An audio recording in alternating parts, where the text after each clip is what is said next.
अस्सलाम वालेकुम।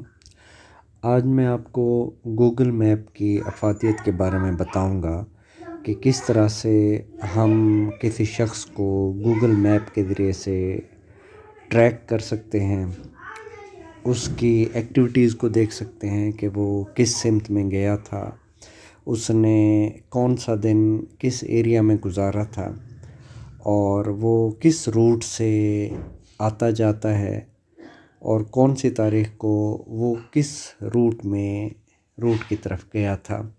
इसी तरह से हम अपने छोटे बच्चों के हवाले से भी कि जो मोबाइल यूज़ करते हैं या कोई क्रिमिनल हैं उनकी एक्टिविटी को मॉनिटर करने के लिए हम उनके मैप को देख सकते हैं। पुलिस ऑफिसर आमतौर पर सीडीआर से किसी बंदे की लोकेशंस वगैरह मालूम करते हैं और मोबाइल की इन्वेस्टिगेशन के हवाले से कुछ ख़ास ध्यान से उसकी स्कैनिंग नहीं करते।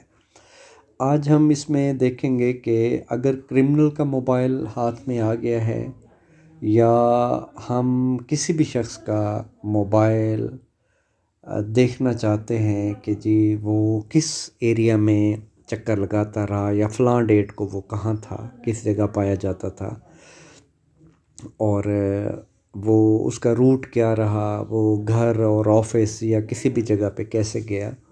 तो उस हवाले से हम आज की वीडियो में देखेंगे।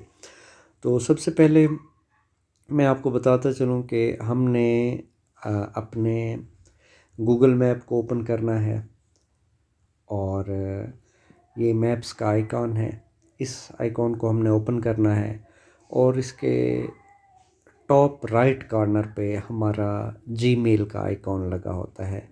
हमने इस आइकॉन को क्लिक करना है और फिर यहाँ पे हमने योर डाटा इन मैप्स को क्लिक करना है।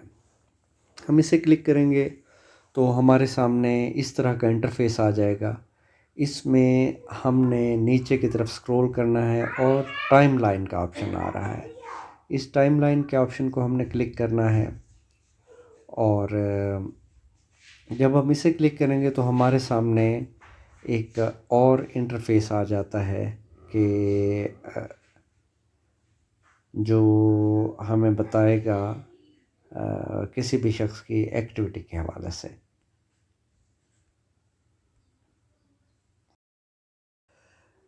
यहाँ जैसा कि आप देख रहे हैं कि इस मोबाइल की एक्टिविटी को दिखाया गया है कि आज इस मोबाइल ने क्या एक्टिविटी की और किस चीज़ पे एक्टिविटी की। यानी कि इस मोबाइल में सुबह 8:15 पर इसकी लोकेशन यहाँ थी और फिर मोटरसाइकिल के ज़रिए यहाँ से शुरू हुआ सफ़र और मोटरसाइकिल इस रूट से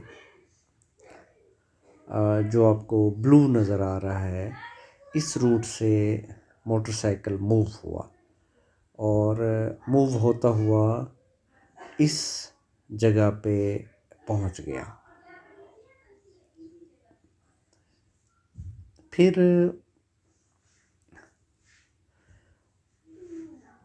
8:15 पे रवाना हुआ मोटरसाइकिल और ये सफ़र 17 माइल का सफ़र था। 1 घंटा 2 मिनट मोटरसाइकिल चलाया गया और उसके बाद मोटरसाइकिल रुक गया जहाँ पे और यहाँ 2:59 तक ये मोटरसाइकिल जो मोबाइल है इस एरिया में रहा।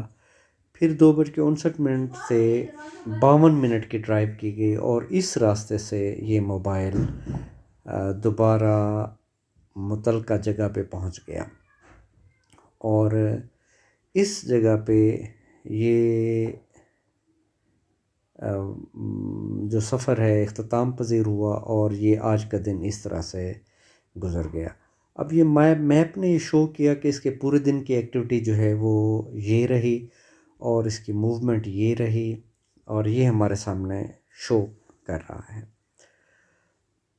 सेम इसी तरह से अगर हम किसी दूसरे दिन की एक्टिविटी देखना चाह रहे हैं तो हम उस आइकॉन को, जो टुडे वाला आइकॉन है, इसे हम क्लिक करेंगे तो यहाँ पे एक मैप ओपन हो जाता है कि 14 तारीख को क्या एक्टिविटी की गई। इसी तरह से 13 तारीख को वो बंदा उसने क्या एक्टिविटी की है। और यहाँ से हम महीने चेंज कर सकते हैं कि यहाँ से मैं चेक करना चाहता हूँ कि जनवरी 2025 में, 1 जनवरी 2025 में क्या मूवमेंट रही। और सेम इसी तरह से मैं चेक करना चाहता हूँ कि दिसंबर 2024, 6 दिसंबर 2024 को इस मोबाइल की क्या एक्टिविटी रही। और सेम इसी तरह से मैं जनवरी में